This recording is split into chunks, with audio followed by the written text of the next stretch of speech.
Hello guys, welcome to my channel mister Naveen talkies. ఇవాళ mad movie success meet జరిగింది. దానికి chief గెస్ట్గా ఎన్టీఆర్ గారు వచ్చారు. సో ఎన్టీఆర్ ఫ్యాన్స్ అయితే ఖచ్చితంగా చూసే ఉంటారు, టీవీలో కానీ ఫోన్స్లో కానీ డైరెక్ట్గా ఆటోనికి వెళ్ళి కానీ వాళ్ళకున్న అవైలబిలిటీలో వాళ్ళకున్న సిచ్యువేషన్స్ని బట్టి ఖచ్చితంగా ఎక్కడో చోట ఏదో ఒక విధంగా ఇప్పటికే ఆ సీన్స్, ఆ సిచ్యువేషన్స్, ఆ మాటలు వినడం కోసమైనా చూసే ఉంటారని అనుకుంటున్నా. యాజ్ ఎన్టీఆర్ ఫ్యాన్ నేనైతే ఖచ్చితంగా చెప్తాను. ఎందుకంటే నేను యాక్చువల్గా ఆ మూవీ కూడా ఇంతవరకు చూడలేదు, వెళ్ళాలనుకున్నా కుదరలేదు. బట్ సక్సెస్ మీట్కి ఎన్టీఆర్ వస్తున్నాడు కాబట్టి అది అనుకోకుండా ఓపెన్ చేసి చూడడం జరిగింది. ఎన్టీఆర్ గారి మాటలు విని చాలా రోజులు అయిపోయింది. ఎందుకంటే ఈ మధ్య ఎన్టీఆర్ గారు ఏ ఈవెంట్కి అటెండ్ అవ్వలేదు. దట్టు ఏ ఈవెంట్ కూడా తన పర్సనల్గా లేవు ఈ మధ్య. దేవర తర్వాత చాలా రోజులు అయిపోయింది అన్న మాటలని. సో ఇది మ్యాటరు. ఇవాళైతే ఒక విషయం తెలిసింది ఎన్టీఆర్ ఫ్యాన్స్కి.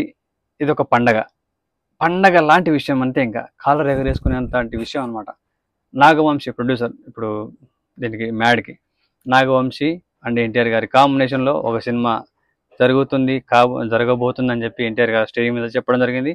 ఇది మాత్రం జరిగితే ఒక భారీ బడ్జెట్ సినిమా అని మాత్రం పక్కా తెలుస్తుంది. ఆ స్టేజ్ మీద చాలా ధైర్యంగా, చాలా కాన్ఫిడెంట్గా చెప్పాడు, ఆల్రెడీ సినిమా ఫిక్స్ అయిపోయింది అని. సో ఎన్టీఆర్ ఫ్యాన్స్, సారీ నేను కూడా, మీరేమనుకుంటున్నారు? ఎంత బడ్జెట్ ఉండొచ్చు అనుకుంటున్నారు? ఎంత రేంజ్ ఉండొచ్చు అనుకుంటున్నారు? సో ఈ విషయం ఎన్టీఆర్ చెప్పడం జరిగింది. అలాగే ఫ్యాన్స్ మాత్రం నీకే వదిలేస్తున్నా, నువ్వు ఏమన్నా చెప్పుకో, వాళ్ళకి నన్ను అయితే అడగనీకి లేదు, నువ్వు ఏమన్నా చేసుకో, ఏమన్నా చెప్పుకో అని చెప్పేసి ధైర్యంగా నాగవంశీకి ఇండైరెక్ట్గా క్వశ్చన్లు వేయండి, అడగండి అని చెప్పేసి హింట్ ఇవ్వడం జరిగింది అక్కడే. ఇంకా ఇప్పుడు అందరూ నాగవంశీ ట్విట్టర్ కానీ ఇన్స్టా కానీ మొత్తం పగిలిపోయేలాగా కామెంట్స్ కానీ క్వశ్చన్స్ కానీ వేసి పడేస్తారు ఫ్యాన్స్ పక్కా, ఇది మాత్రం. అండ్ ఇంకో విషయం చెప్పాడు, టైం వచ్చినప్పుడు అనౌన్స్మెంట్ ఇస్తారు నాగవంశీ గారే అని చెప్పి కూడా చెప్పాడు ఎన్టీఆర్ గారు. అండ్ ఆ సినిమా రేంజ్ ఎలా ఉండబోతుంది అనేది ఇంకా మీ ఊహకే వదిలేస్తున్నా, చూద్దాం ఎంత బడ్జెట్ సినిమా ఉంటుందో.